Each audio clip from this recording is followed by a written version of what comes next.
Ever notice someone dragging large black bags through the hospital lobby and wonder who they are? That, my friend, is a medical device rep. Welcome to Device Guys. Your hosts, Brent Lloyd and Jason Doliak, bring 50 years of combined medical sales experience to the table, sharing insights, stories, and a behind-the-scenes look at this fascinating world. Enjoy the conversations.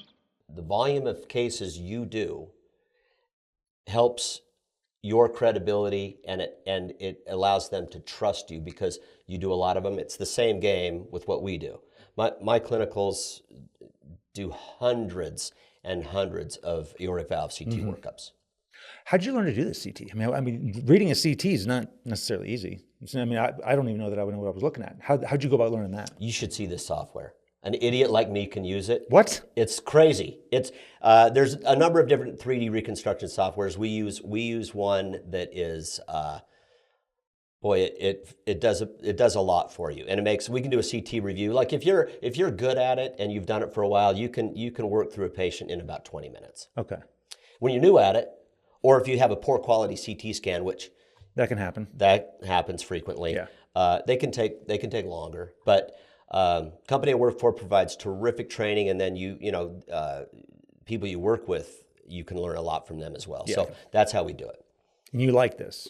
It's awesome. It's the best job ever. It's the best therapy. It's a cure. Do you know this condition, heart valve failure, right? Aortic stenosis is heart valve failure. Heart valve failure. I like that.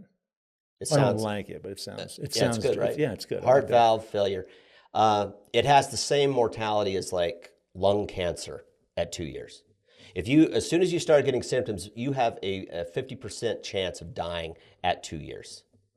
And there's more and more evidence coming out that says the earlier you treat aortic stenosis, even without symptoms, the better. The better the outcomes. You're going down a path of having, if you have aortic stenosis, and your heart's working so hard to pump blood through that valve, there's ramifications to that, right? So you're going to experience heart failure, and so to get it treated is a really good thing, and there's more and more evidence to suggest that we should treat that. We should treat that earlier. So you really enjoy this job. It seems like it's amazing. It's awesome. It's the best job I've ever had. It's an amazing therapy. It's a cure for this disease. This disease is deadly. It has the same mortality as lung cancer at 2 years. It's so cool to be. We are non-medical professionals, but we get to contribute like this in a way that actually impacts people's lives. It's really fun. All right, so let's talk about this. What was your journey? How'd you get here? Look at you. I look at you as one of the top guys in the medical field that I've ever met, I've ever seen. Anywhere I've worked. Well, so Jason, how'd you get here? You're embarrassing me, Jason. That's my job. No, listen, I like you was a bartender. Sometimes when people ask me, hey, did you look at that CT? What do you think? I'm like, I'm a bartender. Why do you want to know what I think? Yeah, exactly. It's funny. That was my job. I was it took me years, 7 years to get through college. I'm tending bar, kind of networking, trying to get into a sales position, not necessarily even medical sales. But I worked at a cool place in Salt Lake City called Bocce. It's not there anymore, but it was like an Italian restaurant. It was, if you live in Salt Lake, it was a gastronomy restaurant, which back in the day, late 80s, early 90s, they were top notch, right?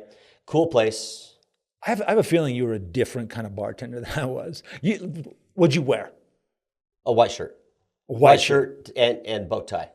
Bow tie? Well, you could wear a necktie, but I went bow tie. You want to know why?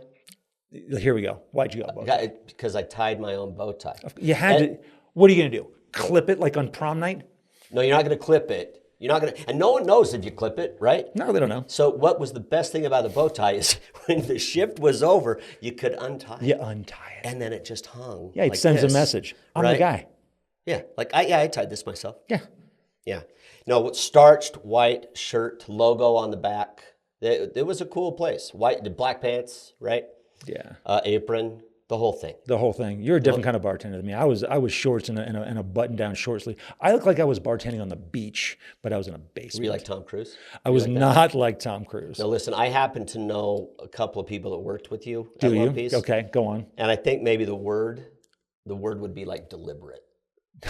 Deliberate. Yeah, deliberate. That was sensitive. Those guys worked with me in the early days. Listen, I figured it out. Did you get better? I was a slow bartender. You were first. slow. I was a slow bartender. Right. Yeah. Yes. People just had to set their expectations when they were working with you. Yeah.